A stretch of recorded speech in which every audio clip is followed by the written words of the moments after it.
Hello everyone, कैसे हैं आप लोग। Welcome back. आज का जो हमारा टॉपिक है वो प्रेजेंट टेंस में जो थर्ड हमारा टॉपिक आता है वो है प्रेजेंट परफेक्ट सिंपल का।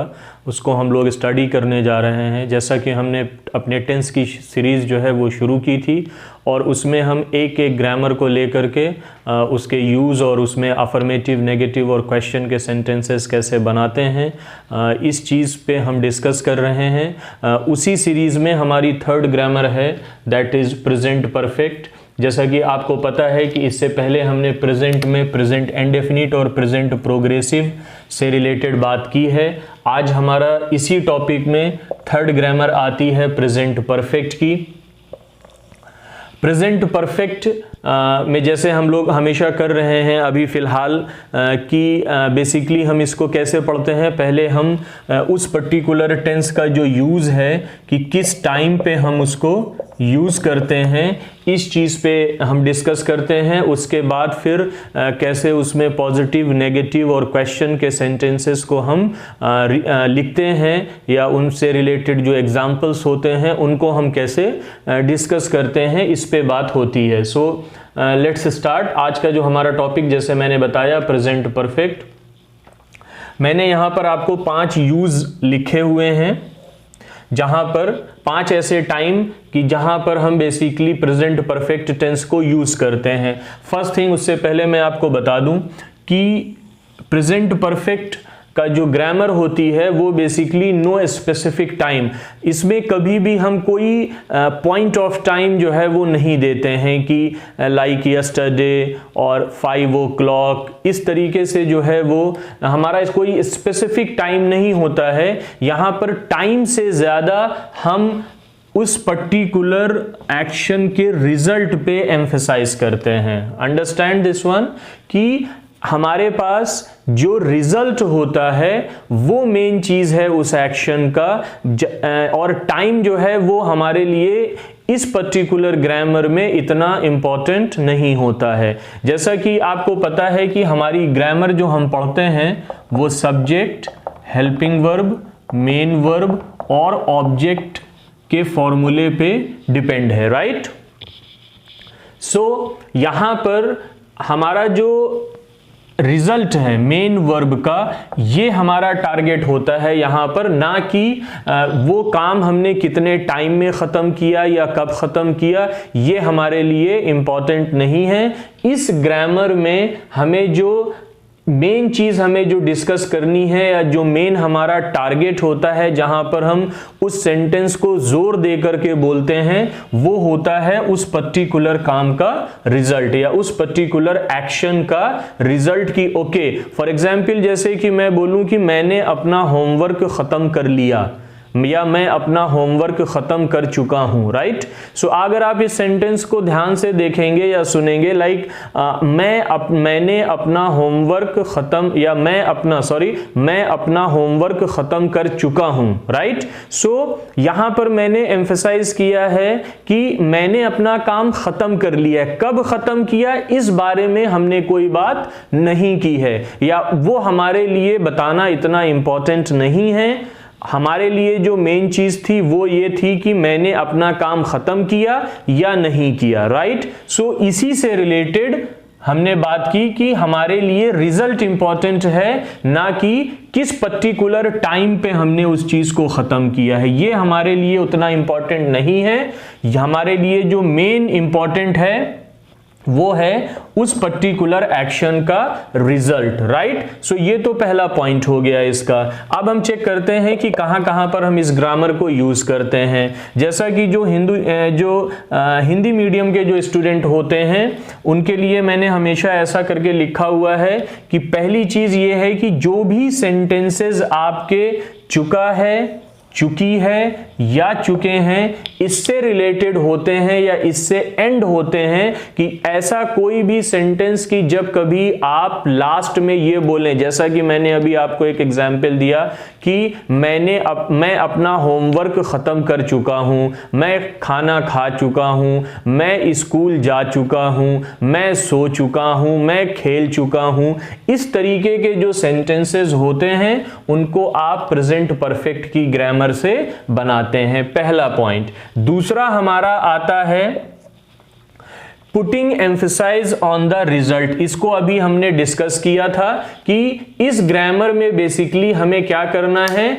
हमें टाइम हमारे लिए इतना इंपॉर्टेंट नहीं है, हमारे लिए जो मेन चीज इंपॉर्टेंट है जिसको हम उस पर्टिकुलर सेंटेंस में जोर दे के बोलते हैं वो है उस काम का रिजल्ट, हमने खत्म किया या नहीं किया। ओके, थर्ड पॉइंट हमारे पास आता है जो इस पर्टिकुलर प्रेजेंट परफेक्ट का जो यूज है वो है action begin in past and continue in present. वो काम जो कि आपने पास्ट में शुरू किया था और अभी भी प्रेजेंट में वो चीज चल रही है, इस पर्टिकुलर कंडीशन में भी हम प्रेजेंट परफेक्ट का ग्रामर यूज करते हैं। इससे रिलेटेड एग्जाम्पल अभी मैंने यहां लिखे हुए हैं, वो डिस्कस कर लेंगे, राइट। फोर्थ एग्जाम्पल या फोर्थ यूज जो हमारे पास इस ग्रामर का है, talk about our experience until the present time. जो भी एक्सपीरियंस हमें लाइफ में होते हैं या पास्ट में होते हैं, जब आप उसको डिस्कस करते हो तो उस कंडीशन में हम प्रेजेंट परफेक्ट का इस्तेमाल करते हैं। और जब आप एक्सपीरियंस को डिस्कस करते हैं अपने, तो कुछ वर्ड्स होते हैं एडवर्ब ऑफ टाइम जिनको हम यूज करते हैं, like ever, never, so far, up to now और अनटिल नाउ। ये कुछ ऐसे वर्ड्स हैं टाइम को एक्सप्रेस करते हैं जबकि हम अपने एक्सपीरियंस को बताने की कोशिश करते हैं। आप देखें ever, never, so far, up to now, until now, ये एडवर्ब ऑफ टाइम है, बट ये स्पेसिफिक टाइम नहीं है कि इतने बजे या इस दिन, इस महीने मैंने ये काम किया, ऐसा नहीं है। ये कॉमन से वर्ड है जिससे कि आप एग्जैक्ट टाइम नहीं बता सकते। अंडरस्टैंड? ओके, नेक्स्ट चीज हमारे पास आती है number 5, just, already, yet, recently, lately, etcetera. ये भी हमारे पास कुछ ऐसे एडवर्ब ऑफ टाइम हैं जो कि प्रेजेंट परफेक्ट के रिगार्डिंग जो है वो यूज होते हैं, like just, already, yet, recently और लेटली। ओके, सो अब हम ये चीज आपको समझ में आ गई, ऐसा मुझे लगता है, होपफुली आपको समझ में आ गई होगी। हमारा जो यूज है, हमने ग्रामर स्टार्ट किया था प्रेजेंट परफेक्ट। प्रेजेंट परफेक्ट में मैंने आपको एक चीज बताई थी, सबसे पहली चीज ये है कि इस ग्रामर में स्पेसिफिक टाइम का यूज नहीं होता है। ओके, इसके यूज में पहली चीज हमने बताई चुका है, चुकी है, चुके हैं। नेक्स्ट थिंग ही हमारे पास आया कि हमने रिजल्ट को हम ज्यादा जोर दे के बोलते हैं बनिस्बत टाइम के, कि हम टाइम को उतना इंपॉर्टेंस नहीं देते हैं, हम अपने उस पर्टिकुलर एक्शन के रिजल्ट को ज्यादा फोकस करते हैं कि हमने वो काम खत्म किया या नहीं किया। ओके, थर्ड हमारे पास जो यूज है वो ये है कि जब कभी कोई काम हम पास्ट में शुरू करते हैं और प्रेजेंट में कंटिन्यू कर रहे हैं तो उस कंडीशन में भी हम प्रेजेंट परफेक्ट को यूज करते हैं। जब कभी हम अपने एक्सपीरियंस को बताने की कोशिश करते हैं with words like ever, never, so far, up to now, until now, तो भी हम प्रेजेंट परफेक्ट का यूज करते हैं। इसके अलावा कुछ और वर्ड्स होते हैं adverb of time like just, already, yet, recently, lately, इस तरीके के जो वर्ड्स होते हैं उनके साथ भी हम प्रेजेंट परफेक्ट का यूज करते हैं। ओके, अब बात आती है हमारे एग्जाम्पल्स की कि ये जो हमने यूज यहां लिखे हैं उनके कुछ एग्जाम्पल्स यहां पे देखते हैं। लाइक पहला एग्जाम्पल यहां पर लिखा हुआ है, Jane has already finished this book. आप देखें, Jane has already finished this book, मतलब जेन ने ये किताब खत्म कर ली है। लिखकर या पढ़कर ये यहां पर इससे नहीं पता चलता है, इससे इतना पता चलता है कि वो जेन एक लड़की है जिसने कि ये किताब खत्म कर ली है। ओके, आप ऐसा भी सोच सकते हैं या बोल सकते हैं कि उसने इस किताब को लिखकर खत्म कर दिया या उसने इस किताब को पढ़कर खत्म कर दिया। ओके, आप देखें यहां पर हमारे पास एडवर्ब ऑफ टाइम है ऑलरेडी, जो कि रूल नंबर 5 को सेटिस्फाई करता है, और फिनिश्ड आपने जोर दे के बोला कि उसने ये काम खत्म कर लिया। ओके, नेक्स्ट एग्जाम्पल आता है, they have known each other for 3 years। वो लोग एक दूसरे को 3 साल से जानते हैं। यहां पर ये चीज मैंने बताई, action begin in past and continue in present. They have known each other, वो लोग एक दूसरे को 3 साल से जानते हैं, राइट। सो ये था कि पहले से 3 साल पहले से उन्होंने एक दूसरे को जानना शुरू किया, और अभी तक वो दोनों एक दूसरे के कांटेक्ट में हैं। Like after long 3 years still they are connected with each other. 3 साल से वो दोनों एक दूसरे से कनेक्टेड हैं, एक दूसरे को जानते हैं। ओके, नेक्स्ट एग्जाम्पल आता है हमारा, he has never been to Japan. ये हमारा यूज नंबर 4 को सेटिस्फाई कर रहा है कि एक लड़का है जिसके एक्सपीरियंस के बारे में बात हो रही है कि वो कभी भी जापान नहीं गया। ओके, या वो कभी भी जापान में नहीं रहा, वही चीज है ये यहां पर लिखा हुआ है। आपका कीवर्ड यहां पर नेवर, जैसा कि मैंने बताया रिसेंटली यहां पर आपने नेवर को यूज किया था जब हम एक्सपीरियंस की बात करते हैं, और आप नेवर के साथ उसको बना सकते हैं। He has never been to Japan, मतलब वो कभी भी जापान नहीं गया, ये उसका एक्सपीरियंस है कि वो कभी भी जापान नहीं गया। नेक्स्ट वन आता है, we have never spent so much time together. ये भी हमारे एक्सपीरियंस को शो करता है कि हमने कभी भी एक दूसरे के साथ बहुत ज्यादा टाइम स्पेंड नहीं किया है, मतलब हम दोनों कभी साथ में बहुत देर नहीं बैठे, बात नहीं हुई, कोई पर्सनल टॉक नहीं हुआ। सो ये भी हमारा एक्सपीरियंस को शो करता है, जिसको अगेन हमने नेवर से बनाने की कोशिश की है, राइट। सो ये हमारे पास प्रेजेंट परफेक्ट से रिलेटेड उसके यूज थे, और उन यूजेस का एक एक एग्जाम्पल मैंने यहां पर आपसे डिस्कस करने की कोशिश की, राइट। सो ये था हमारा फर्स्ट पार्ट यहां पर प्रेजेंट परफेक्ट का, कि जिसमें हमने, जैसे हम हमेशा कर रहे हैं कि टेंस में उसका यूज, देन हम बनाने की कोशिश करते हैं उसकी ग्रामर को पॉजिटिव, नेगेटिव और क्वेश्चन से रिलेटेड, राइट। सो आप इस फॉर्मूले को याद रखें, subject, helping verb, main verb और ऑब्जेक्ट। जैसा कि मैंने अभी बताया आपको, इससे पहले भी मैंने ये चीज बताई है कि किसी भी सेंटेंस में जब आप ग्रामर पढ़ते हो पॉजिटिव, नेगेटिव और क्वेश्चन की, तो याद रखिएगा इन 4 चीजों को, subject, helping verb, main verb और ऑब्जेक्ट, राइट। यहां पर क्या होता है कि सब्जेक्ट, हेल्पिंग वर्ब, जब कभी, ये तो अफर्मेटिव सेंटेंस हो गया आपका, पॉजिटिव सेंटेंस हो गया, आप ऐसा करके लिखेंगे। अगर आपको नेगेटिव सेंटेंस बनाना है तो आफ्टर हेल्पिंग वर्ब आप नॉट लिखिए, वो नेगेटिव बन जाएगा। अगर आपको क्वेश्चन बनाना है तो आपको कुछ नहीं करना, इस हेल्पिंग वर्ब को पकड़ करके आप सब्जेक्ट के पहले लेके आ जाइए और वो क्वेश्चन बन जाएगा, राइट। सो ये हमारा था। अब हम चेक करते हैं इसमें पॉजिटिव, नेगेटिव और क्वेश्चन की ग्रामर को, सो ताकि आपको उसके एग्जाम्पल्स और ये यूज वहां पर अच्छी तरीके से समझ में आ जाए। So let's start our grammar. Present tense में हमने जो पढ़ रहे हैं बेसिकली प्रेजेंट परफेक्ट, उसमें मैंने अभी बताया। अब सबसे पहली चीज हमारे पास आती है पॉजिटिव या अफर्मेटिव सेंटेंसेस की, कि कैसे हम पॉजिटिव और अफर्मेटिव सेंटेंसेस लिखेंगे। मैंने आपको ये फॉर्मूला कई बार बताया है, इसको एक बार दोबारा बता देता हूं कि किसी भी सेंटेंस को लिखने के लिए आपको 4 चीजों की जरूरत होती है, 1, 2, 3 and 4, right. Subject, helping verb, main verb और ऑब्जेक्ट। अगर आपको नेगेटिव सेंटेंस बनाना है तो हेल्पिंग वर्ब के बाद आप नॉट लिख सकते हैं, और अगर आपको क्वेश्चन बनाना है तो आप इस हेल्पिंग वर्ब को सब्जेक्ट के पहले लिखेंगे तो वो क्वेश्चन हो जाएगा। अब इसी कॉन्सेप्ट को लेकर के प्रेजेंट परफेक्ट में हम पॉजिटिव सेंटेंस बनाने की कोशिश करते हैं। ओके, मैंने इससे पहले भी बताया आपको कि किसी भी ग्रामर में ये 2 चीजें मेन होती हैं, इंपॉर्टेंट होती हैं, हेल्पिंग वर्ब और मेन वर्ब। सो सबसे पहली चीज आप लिखेंगे सब्जेक्ट।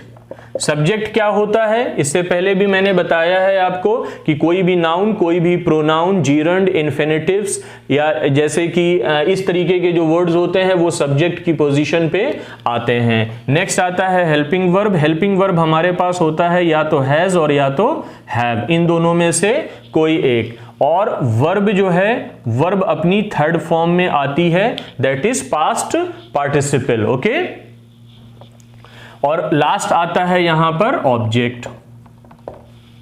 क्लियर है इतना? सो यहां से अब हम यहां पर अगर आपको कंफ्यूजन है कि हैज कब आता है और हैव कब आता है, तो वो चीज मैं यहां पर लिखे देता हूं।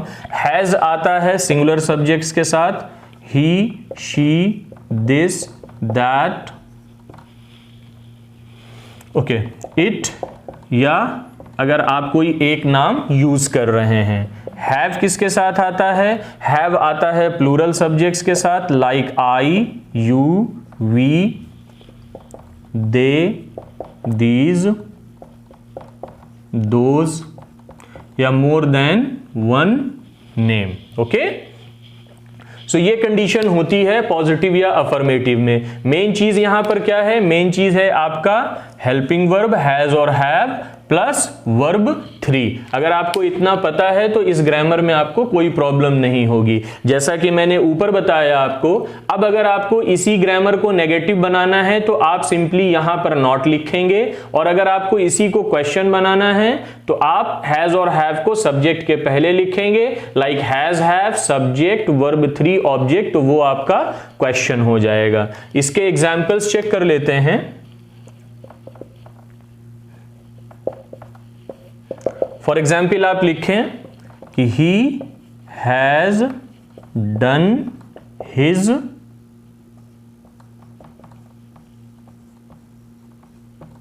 Homework. Okay, he has done his homework. दूसरा, you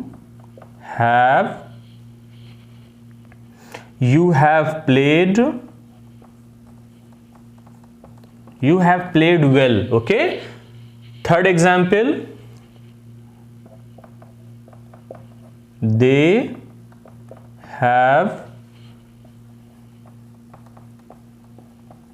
have gone to picnic. They have gone to picnic. Okay,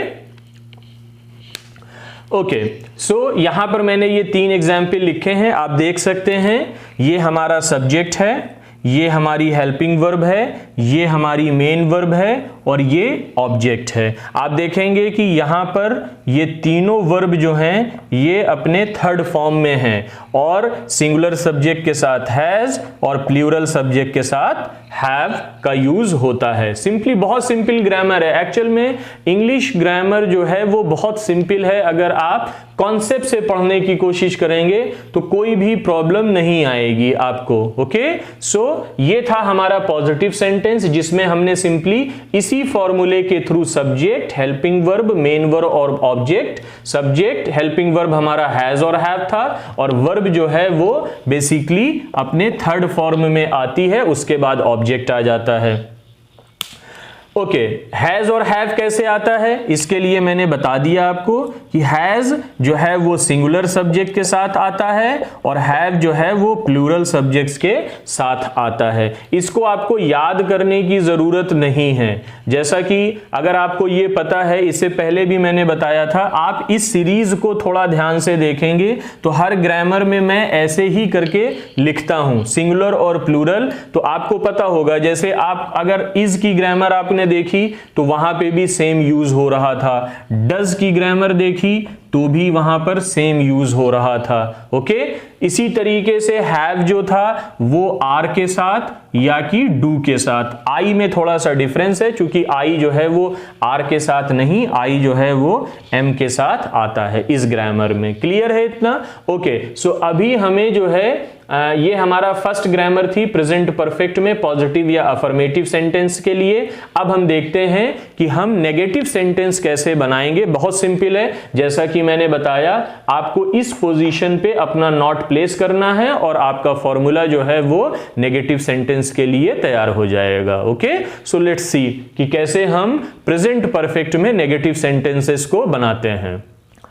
So now we are going to check negative sentences for present perfect tense। present perfect tense के लिए हम negative sentence कैसे बनाते हैं ये चीज हम लोग चेक करने जा रहे हैं। इसी फॉर्मूले से हमारे पास पहली चीज आती है सब्जेक्ट, उसके बाद आएगा हमारा हेल्पिंग वर्ब। जैसा कि मैंने अभी बताया हमारी हेल्पिंग वर्ब प्रेजेंट परफेक्ट की केस में हैज और हैव होती है। अगर आपको नेगेटिव सेंटेंस बनाना है तो आपको क्या करना है, हेल्पिंग वर्ब के बाद अपना नॉट प्लेस करना है और उसके बाद सारा सीक्वेंस में सेम रहेगा। वर्ब हमारे पास थर्ड आती है और उसके बाद हो जाएगा object. Verb first, verb second, verb third. इससे पहले भी मैंने एक बार ये चीज डिस्कस की थी। अगर आपको ये चीज नहीं पता है तो मैंने एक वीडियो इस पे बनाया था, हाउ टू ऐड ईडी और आईएनजी विद अ वर्ब। वहां पर मैंने वर्ब कितने फॉर्म में आती है उसको डिस्कस किया था। वर्ब एक्चुअली 5 फॉर्म्स में आती है, वर्ब 1, वर्ब 2, वर्ब 3, वर्ब 4 और वर्ब 5। वर्ब 1 जो सिंपल होती है, बेस फॉर्म होता है। वर्ब 2 जो कि पास्ट के लिए यूज करते हैं हम, और वर्ब थर्ड पास्ट पार्टिसिपल के लिए यूज करते हैं। और वर्ब 4 जो होता है वो वर्ब एस और ईएस जब ऐड करते हैं उस कंडीशन को बोलते हैं। और वर्ब 5 जो है वो आईएनजी फॉर्म होती है वर्ब की, राइट। इसके बारे में आप वहां से चेक कर सकते हैं। और अगर आपको फिर भी प्रॉब्लम होती है तो आप कमेंट करके बताइए, मैं इस पे एक सेपरेट वीडियो बना करके आपको साथ जो है वो उस चीज को डिस्कस करने की कोशिश करूंगा। खैर अभी हमारा जो प्रेजेंट परफेक्ट टेंस चल रहा है इस पे हम बात कर रहे हैं। सिंपली आप ये समझ गए कि ये कैसे नेगेटिव सेंटेंस बन गया। आप जैसे कि मान लीजिए मैंने पहले भी बताया आपको, अगर आप इसको यहां पे हाइड कर लेते हैं, छुपा लेते हैं, तो ये सिंपली आपका अफर्मेटिव या पॉजिटिव सेंटेंस हो गया। Subject, helping verb, main verb, object. Helping verb हमारी हैज और हैव है, main verb verb third form है और ऑब्जेक्ट, राइट। अब अगर आपको इसी सेंटेंस को नेगेटिव बनाना था तो आपने क्या किया, हेल्पिंग वर्ब के बाद यहां पर नॉट लिख दिया और ये सेंटेंस आपका नेगेटिव हो गया, राइट। ये हमारा मेन टारगेट था। यहां पर हेल्पिंग वर्ब के बाद हमने क्या किया, हेल्पिंग वर्ब के बाद हमने नॉट लिख दिया, तो ये हमारा नेगेटिव सेंटेंस हो गया। क्लियर। इसके एग्जाम्पल्स अब हम चेक करते हैं। ओके, एग्जाम्पल्स में क्या है कि कोई भी एग्जाम्पल आप लिख सकते हैं। अब तो आपके सामने जो है वो रूल जो है वो बिल्कुल आपको समझ में आ गया, ये सामने है, इसी के बिहाफ पे आप कुछ भी लिख सकते हैं। फॉर एग्जाम्पल इससे पहले मैंने एक एग्जाम्पल दिया आपको कि he has done his homework, right. मैं दोबारा लिख के आपको बता देता हूं, he has done his homework, right. अब इसको अगर आपको नेगेटिव बनाना है तो आपको सिंपली इस हैज के बाद क्या प्लेस कर देना है, नॉट। अब आप देखिए, he has not done his homework, simple. हमने कुछ नहीं किया, हमने सिंपली हैज के बाद क्या किया, नॉट लिख दिया। दूसरा एक एग्जाम्पल देख लेते हैं, यू हैव ड्रैंक और you have drunk, verb third form है। यू हैव ड्रंक, ड्रंक जो है वो थर्ड फॉर्म आती है ड्रिंक की, okay. You have drunk mango juice. अब अगर आपको इसी को नेगेटिव बनाना है तो आप लिख सकते हैं, you have not drunk mango juice, right. इसके अलावा भी आप जो एडवर्ब ऑफ टाइम होते हैं, जिससे जो हमने यूज में कुछ एडवर्ब ऑफ टाइम से रिलेटेड वर्ड्स को डिस्कस किया था, नेवर, ऑलरेडी, येट, इस तरीके के, जस्ट नाउ, राइट नाउ, इस तरीके के जो वर्ड्स थे वो भी आप सिंपली यूज कर सकते हैं अपने ऑब्जेक्ट की कंडीशन में, उसमें से कोई प्रॉब्लम नहीं होगी, ओके। इसीलिए मेरी कोशिश है कि मैं 1 बाय 1 करके आपको पढ़ाऊं, यूज कैसे यूज होता है, कैसे आप उस फॉर्मूले को जो है वो यहां पर यूज करेंगे जब आप पॉजिटिव नेगेटिव या क्वेश्चन के सेंटेंस बनाएंगे। उसके बाद हम पॉजिटिव नेगेटिव और क्वेश्चन को 1 बाय 1 चेक कर रहे हैं फॉर्मूले और एग्जाम्पल के साथ में, ताकि आपको कंफ्यूजन ना हो और स्टेप बाय स्टेप आपको वो चीज क्लियर होती जाए। होप कि ये चीज आपको समझ में आ गई होगी कि कैसे हम प्रेजेंट परफेक्ट में नेगेटिव सेंटेंस बनाते हैं। अब हमारे पास लास्ट पॉइंट बचता है, दैट इज क्वेश्चन, और क्वेश्चन को भी इसी तरीके से हम बनाने की कोशिश करेंगे। मैंने आपको बताया क्वेश्चन बनाने के लिए आपको कुछ नहीं करना होता है, सिंपली आप इस हेल्पिंग वर्ब को पकड़िए और सब्जेक्ट के पहले लिख दीजिए, फिर वो जो सीक्वेंस हमारा बनेगा, जो अरेंजमेंट हमारा बनेगा, वो क्वेश्चन के लिए हो जाता है। ओके, सो चेक करते हैं इस चीज को। So now we are going to discuss our third sentence over here, that is for questions. So हमें क्या करना है, ये हमारा थर्ड ऑप्शन है यहाँ पर सेंटेंसेस के लिए, दैट इज क्वेश्चन। जैसा कि मैंने बताया अभी आपको सिंपली हेल्पिंग वर्ब को सब्जेक्ट के पहले लिख देना है। तो इस कंडीशन में हमारा अरेंजमेंट क्या हो जाएगा helping verb, subject, main verb और ऑब्जेक्ट। आपने इसको इसके पहले लिख दिया तो helping verb, subject, main verb, object, और ये हमारा क्वेश्चन हो जाएगा। इसी सीक्वेंस को हम यहां पर लिख देते हैं। प्रेजेंट परफेक्ट के केस में हमारी जो हेल्पिंग वर्ब है वो है हैज और हैव, राइट, और उसके बाद आता है हमारा सब्जेक्ट, मेन वर्ब जो है वो थर्ड फॉर्म में आती है, और उसके बाद आता है हमारा ऑब्जेक्ट और क्वेश्चन मार्क, राइट। सो ये हमारा सीक्वेंस हो जाता है क्वेश्चन के लिए प्रेजेंट परफेक्ट टेंस में। ओके, यहां पर एक चीज मैंने हमेशा बताई है जब हम क्वेश्चन का टॉपिक पढ़ते हैं टेंस में, तो यहां पर दो ऑप्शंस आते हैं। एक क्वेश्चन जो कि हेल्पिंग वर्ब से शुरू हो रहा है, इसका जब आप आंसर लिखेंगे तो वो यस और नो में आ जाता है। दूसरा आता है जब आप इस हेल्पिंग वर्ब के पहले क्वेश्चन वर्ड यूज करते हैं। क्वेश्चन वर्ड जैसा कि मैंने इससे पहले भी आपको बताया है, WH वर्ड्स जो होते हैं, what, when, where, why, who, how, how many और हाउ मच, राइट। इस तरीके के वर्ड्स आप जब हेल्पिंग वर्ब के पहले लिख देते हैं तो ये एक अनदर टाइप ऑफ क्वेश्चन बन जाता है, जो शुरू होता है इन वर्ड्स के से, क्वेश्चन वर्ड से, उसके बाद हेल्पिंग वर्ब, सब्जेक्ट, वर्ब 3 और ऑब्जेक्ट। अगर आप इसको छुपा लेते हैं यहां पर और अपना क्वेश्चन हैज और हैव से शुरू करते हैं तो आपका जो आंसर होता है वो यस और नो से आएगा। इनके एग्जाम्पल्स चेक कर लेते हैं तो आपको क्लियरली ये चीज समझ में आ जाएगी। मैं एक एक एग्जाम्पल दोनों का लेकर के आपको समझाने की कोशिश करता हूं। अदरवाइज जैसा कि इससे पहले भी मैंने किया है कि सिंपली मैं कुछ एग्जाम्पल्स का स्क्रीनशॉट जो है वो इस पे ऐड कर दूंगा स्क्रीन पे, तो आप वहां से भी चेक कर सकते हैं। ओके, एग्जाम्पल, फॉर एग्जाम्पल पहला एग्जाम्पल यहां से लेके चलते हैं।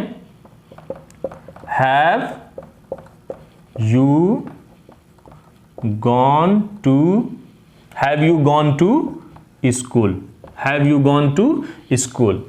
ओके, आप देखें इस एग्जाम्पल को, have you gone to school, यहां पर ये हमारा हेल्पिंग वर्ब हो जाता है, ये हमारा सब्जेक्ट है, ये हमारा गो की थर्ड फॉर्म है गॉन, और ये हमारा ऑब्जेक्ट है, राइट। सो इस कंडीशन को फुलफिल करता है। मैंने बताया जब कभी आपका क्वेश्चन हेल्पिंग वर्ब से शुरू होगा तो आपका आंसर या तो यस में आएगा या तो नो में आएगा, right. Yes, I have gone to school. No, I have not gone to school। Simple is that।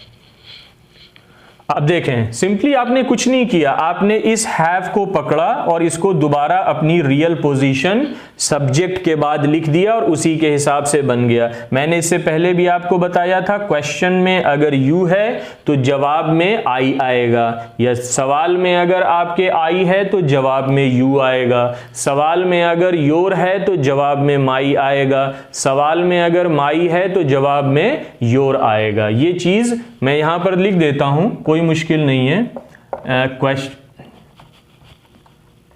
Question और आंसर, अगर ये दोनों आपस में एक्सचेंज हो सकते हैं, सवाल अगर आपका यू से है तो जवाब आपका आई होगा, ये इस डायरेक्शन में भी चलता है और इस डायरेक्शन में भी चलता है। इसी तरीके से सवाल में अगर योर होगा तो जवाब में माई आ जाएगा। जैसे कि यहाँ पे क्वेश्चन आपका यू से बना था, जवाब में आपने आई लिखा। आपको जवाब देना बहुत आसान है, सिंपली आप हेल्पिंग वर्ब को उठाइए और उसकी रियल पोजीशन आफ्टर सब्जेक्ट लिख दीजिए, वो आपका आंसर हो जाएगा। ठीक है, तो ये तो हमारा क्वेश्चन था जो कि हेल्पिंग वर्ब से हमने स्टार्ट किया, मतलब इस प्लेस से हमने इस चीज को लिखने की कोशिश की है। अब हमारा दूसरा एग्जाम्पल आता है जिसको कि हम क्वेश्चन वर्ड से लिखने की शुरुआत करते हैं। ओके, सो फॉर एग्जाम्पल मैंने पूछा where have you gone, where have you gone today, where have you gone today, right. आप देखें यहां पर ये हमारा क्वेश्चन वर्ड है, ये हमारा हेल्पिंग वर्ब है, ये सब्जेक्ट है, ये मेन वर्ब है और ये हमारा ऑब्जेक्ट की कंडीशन में है। सो यहां पर हमने अपना क्वेश्चन इस पोजीशन से शुरू किया है, यहां से हमने अपना क्वेश्चन बनाने की कोशिश की है। Question word, helping verb, subject, main verb और ऑब्जेक्ट। इसमें भी कुछ नहीं होता है, सिंपल अगर आपको आंसर करना है तो आप क्या करेंगे, आप सेम वही चीज है, आप अपना हेल्पिंग वर्ब पकड़िए और उसको उसकी रियल पोजीशन पे लिखिए। सवाल में अगर यू है तो जवाब में आ जाएगा आई और I have, right. After has और हैव हम लिखेंगे main verb, I have gone to. उसके बाद आप अपना जवाब देंगे वेयर का, कि आप कहां गए थे, I have gone to school today, finish. आप देखें यहां पर ये जो स्कूल है ये बेसिकली आंसर था हमारा वेयर का।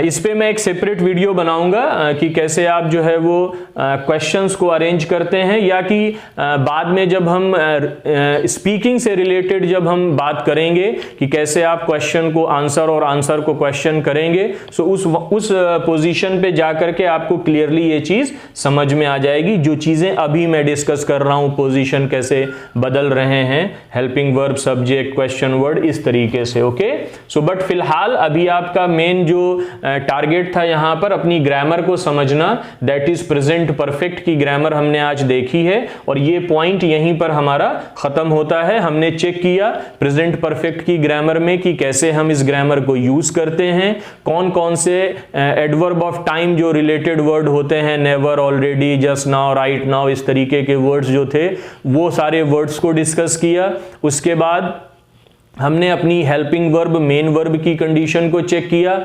तीनों तरीके के सेंटेंसेस जो इन्वॉल्व होते हैं, लाइक पॉजिटिव, नेगेटिव और क्वेश्चन, उनसे रिलेटेड हमने यहां पर अपने फॉर्मूले के साथ और एग्जाम्पल के साथ उसको समझने की कोशिश की है। सो ये टॉपिक हमारा यहां पर खत्म होता है। इसके बाद हमारा नेक्स्ट टॉपिक जो आएगा वो होगा प्रेजेंट परफेक्ट प्रोग्रेसिव का या प्रेजेंट परफेक्ट कंटिन्यूअस का, राइट। उसमें सिंस और फॉर वगैरह का यूज होता है, तो उसको हम लोग डिटेल में पढ़ने की कोशिश करेंगे, राइट। ये चीज अगर आपको समझ में आ गई है तो आप कमेंट करके बताएं, और अगर कोई कंफ्यूजन है तो भी डिस्कस करने की कोशिश करें। अपने कमेंट सेक्शन में जाइए और बताइए कि ओके ये चीज नहीं समझ में आई है या इस एग्जाम्पल को कैसे बनाएंगे। I will solve that one hopefully. Okay, मैं ट्राई करूंगा उसको सॉल्व करने का। Okay, till then take care और पढ़ते रहिए। ये वीडियोस आप ही लोगों के लिए हैं, आप लोग इससे फायदा लीजिए। और इसके अलावा भी बहुत अच्छे अच्छे टीचर्स हैं जो कि बहुत अच्छी तरीके से समझाने की कोशिश करते हैं। ऑनलाइन मीडिया या जितने भी प्लेटफॉर्म्स हैं हमारे पास आजकल सोशल मीडिया पे, सो आप चेक कर सकते हैं, नो प्रॉब्लम विद दैट। बस कोशिश ये करिए कि जो भी नॉलेज आपको मिल रही है, जहाँ से भी मिल रही है, उसको प्रॉपर तरीके से, ऐसा नहीं, खेल नहीं है पढ़ाई लिखाई की, थोड़ा यहाँ से थोड़ा वहाँ से, ऐसा नहीं है। आप प्रॉपर तरीके से जो है वो पढ़ने की कोशिश कीजिए, उसी से लाइफ बनेगी। Okay, till then